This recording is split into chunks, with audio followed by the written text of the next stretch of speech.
It was chaos. It was utter chaos. We landed, and the airport, we were the first group, non-medical group in after the earthquake. And the airport was barely functional. And we were going through customs, which was chaos, and our luggage was basically dumped in a big pile in the middle of the room with everybody else's on the plane. And they told us to just press through, get to the bus, and so it was really difficult. Just the first exposure. Coming in from the air, like any airport, you can see the runway basically and the ground, but once we got into the airport, you saw the people. Yeah. That was really the hard part. There were a lot of desperate people in the airport trying to see if you needed help with your bags, try and get some money. There were people, children, missing limbs, on crutches as you were trying to get on the bus. It was utter chaos. So when the ground was shifted and the earthquake happened, there's a lot of destruction above ground. But one of the benefits of that was a new well, and it was right on the front doorstep, basically, of Mission of Hope. So where the wall is in the front to the street, we went down and we're working with cinder blocks to reconstruct that so we could use the water within the compound, but also share it with the rest of the community. We drove by the mass grave, and you're just stopping to pause there, trying to get your head around this mass grave holding 200,000+ people in this one area, and it's incomprehensible how many people were lost. And the children, the light was still in the children's eyes. They wanted to play. They wanted to be kids. They would laugh and play with us, and kick soccer balls and whatever, just make believe. But as you looked at the kids, the older they got, you could see the light in their eyes kind of dimming. I felt like that I was on a slave plantation without a slave master. That was my experience of it. Just to see my people just live like that.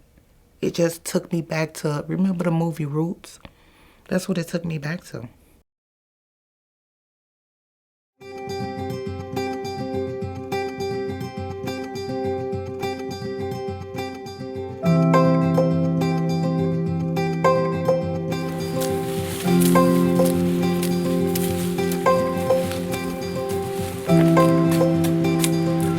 My very first trip, I slept in a tent, but now they have these beautiful guest houses that house up to 200 people with air conditioning and all the nice things. So even the accommodations that they've had for people coming down has been like a transformation.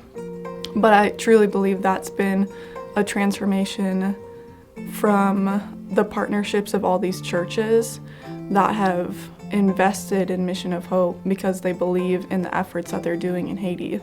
Kind of fun to be able to see the latrines we've built, or the basketball courts, or the giant canal we helped, make for clean water.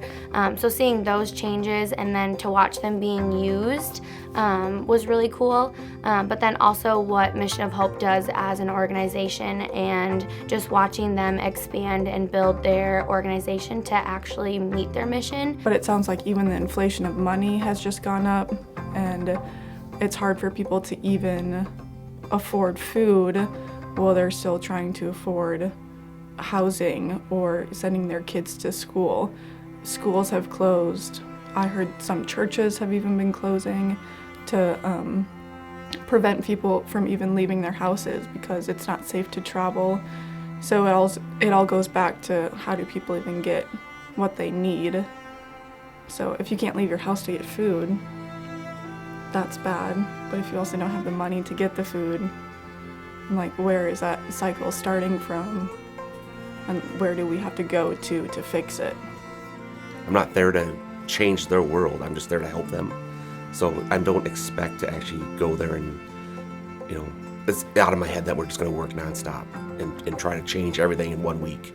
You're not going to get that. I thought that I was going to go on this trip way back 9 years ago and impact the world and save Haiti and all these different things, but really God saved my life through that trip. So I know that I've seen life transformation in those people as well, But the only life transformation that I'm sure of even still to this day is what's been happening in my life way from 9 years ago. They have hope. They got a lot of faith. They have a lot of faith. And they happy. They happy.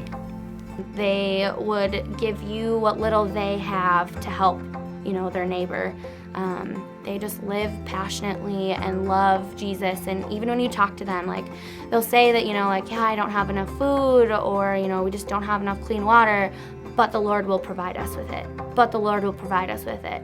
He just reminded me on that bus ride to Mission of Hope is that his plan for Haiti is not my plan for Haiti, or our church's plan for Haiti, or Mission of Hope's plan for Haiti. I just still have that reminder of God's timing is better than my timing for any of that.